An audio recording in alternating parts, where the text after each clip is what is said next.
Pessoal, um assunto muito importante em concursos é a lei seca. Muitos alunos, muitos candidatos aí a concursos deixam de estudar a lei e essa é uma preocupação aí nossa e por isso nós vamos à leitura aí do Código Penal, que é o Decreto-Lei número 2.848 de 7 de dezembro de 1940. É o nosso Código Penal. Vamos lá? Parte geral, título 1 da aplicação da lei penal. Trata-se da anterioridade da lei. Artigo 1º. Não há crime sem lei anterior que o defina. Não há pena sem prévia cominação legal. E a lei penal no tempo. Artigo 2º.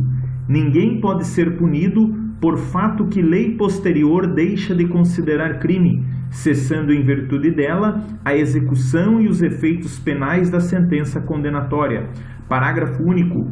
A lei posterior, que de qualquer modo favorecer o agente, aplica-se aos fatos anteriores, ainda que decididos por sentença condenatória transitada em julgado. Lei excepcional ou temporária. Artigo 3º. A lei excepcional ou temporária, embora decorrido o período de sua duração ou cessadas as circunstâncias que a determinaram, aplica-se ao fato praticado durante a sua vigência. Vamos lá então agora para o tempo do crime. Artigo 4º. Considera-se praticado o crime no momento da ação ou omissão, ainda que outro seja o momento do resultado. Territorialidade. Aplica-se a lei brasileira sem prejuízo das convenções, tratados e regras de direito internacional ao crime cometido no território nacional.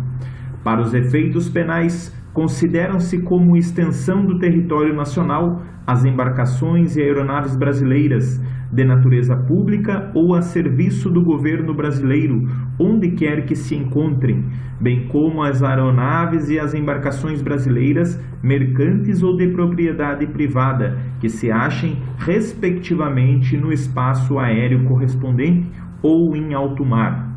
Vamos em frente, pessoal, não desista, porque nesse momento está batendo uma canseira aí em você que está assistindo. Não desista, porque o próximo artigo, o próximo parágrafo pode cair no teu concurso. Vamos lá? Vamos lá, guerreiros. Parágrafo 2º. É também aplicável a lei brasileira aos crimes praticados a bordo de aeronaves ou embarcações estrangeiras de propriedade privada, achando-se elas em pouso no território nacional ou em voo no espaço aéreo correspondente, e estas em porto ou mar territorial do Brasil. Para o lugar do crime, artigo 6º. Considera-se praticado o crime no lugar em que ocorreu a ação ou omissão, no todo ou em parte, bem como onde produziu ou deveria produzir-se o resultado. Trata-se aqui da teoria da ubiquidade. Lugar do crime, ubiquidade. Extraterritorialidade. Ficam sujeitos à lei brasileira, embora cometidos no estrangeiro, os crimes contra a vida ou a liberdade do presidente da República. Então, se um crime for cometido contra a vida ou a liberdade do presidente da República, ele fica sujeito à lei brasileira, mesmo que cometido no estrangeiro. Vamos em frente. Contra o patrimônio ou a fé pública da União, do Distrito Federal, do Estado, do território, do município, de empresa pública, sociedade de economia mista, autarquia ou fundação instituída pelo poder público. Próximo. Contra a administração pública por quem está a seu serviço.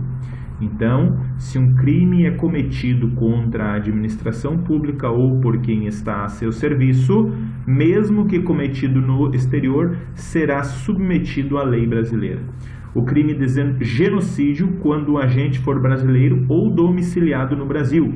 E os crimes que por tratado ou convenção o Brasil se obrigou a reprimir.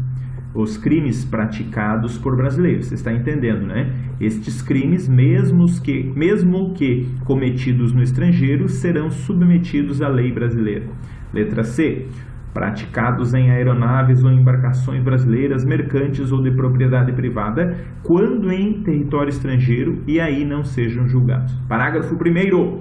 Nos crimes do inciso 1, o agente é punido segundo a lei brasileira, ainda que absolvido ou condenado no estrangeiro. Nos crimes do inciso 2, a aplicação da lei brasileira depende do concurso das seguintes condições.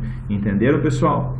Então, para que ocorra aí o inciso 2, a aplicação da lei brasileira depende do quê? Depende do agente, no caso, entrar no território nacional, ou se o fato é punível também no país em que foi praticado, e letra C, estar o crime incluído entre aqueles pelos quais a lei brasileira autoriza a extradição e não ter sido o agente absolvido no estrangeiro e não ter aí cumprido pena, não ter sido o agente perdoado no estrangeiro ou por outro motivo não estar extinta a punibilidade segundo a lei mais favorável. Parágrafo 3º. A lei brasileira aplica-se também ao crime cometido por estrangeiro contra brasileiro fora do Brasil, se reunidas as condições previstas no parágrafo anterior. Beleza? Não foi pedida ou foi negada a extradição, houve requisição do ministro da Justiça. Pessoal, e a pena cumprida no estrangeiro?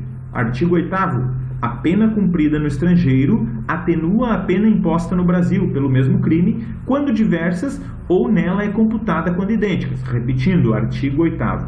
A pena cumprida no estrangeiro atenua a pena imposta no Brasil pelo mesmo crime, quando diversas, ou nela é computada quando idênticas. E a eficácia da lei estrangeira, a eficácia da sentença estrangeira. A sentença estrangeira, quando a aplicação da lei brasileira produz na espécie as mesmas consequências, pode ser homologada no Brasil para obrigar o condenado a reparar o dano, a restituições e a outros efeitos civis e sujeitá-lo à medida de segurança. Parágrafo único.